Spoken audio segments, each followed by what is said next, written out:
Il y a des gens qui nous suivent derrière les voitures quand on rentre le soir. Ils nous volent, ils nous arrachent des sacs. Ça existe toujours, donc c'est pas réglé. Ça continue en fait.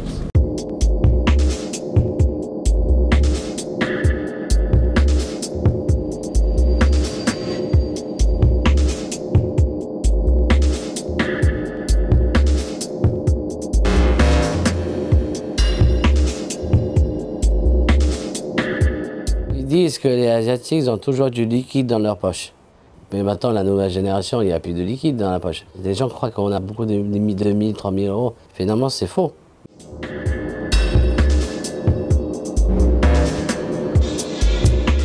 Ce soir, on est là pour accompagner nos compatriotes en rentrée en sécurité à la maison. Parce qu'il y a beaucoup d'arrachés et de vols sur la communauté asiatique. On a des confrères qui se trouvent à Cachemin, Siroute, Pantin et Bobigny. Allez, on y va. Nous, on n'est pas justiciers. On aide les Asiatiques. On voit un voleur, on intervient, on essaie de neutraliser. Après, c'est la police qui vient chercher. On n'est pas milice, hein, on est juste aider les gens qui ont peur. On n'a pas d'armes, on n'a pas de couteau. On va juste à main nue comme ça. On fait du bénévole. C'est pour la sécurité de leurs femmes proches, de leur famille. Ils se disent, bon, ben, André, si on ne nous aide pas, ben, on va s'auto-aider.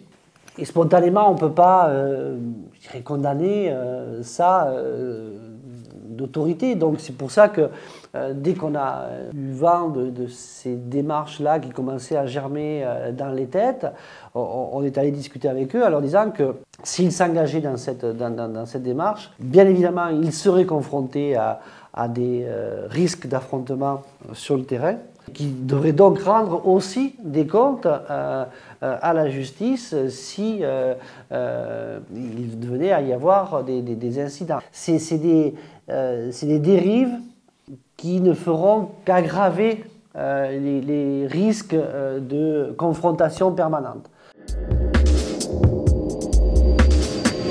On fait aussi des tours dans les résidences.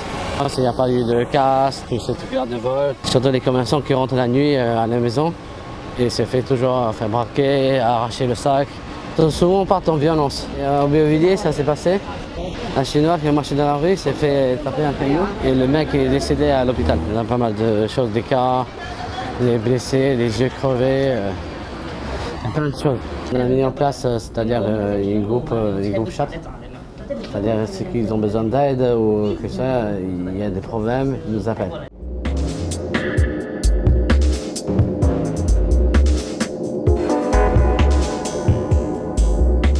Alors, on a eu des bris de glace, des ventes de drogue.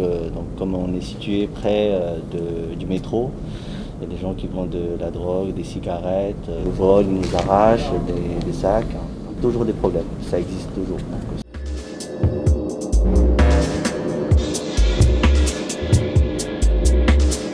Ils ont peur de porter plainte. Il y a beaucoup de gens sans papier qui ont peur d'être expulsés par la police.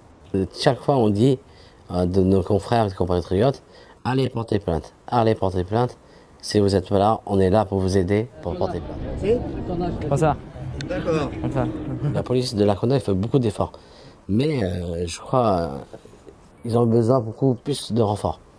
La police, ce n'est pas partout. Il ne peut pas rester là 24 heures sur 24.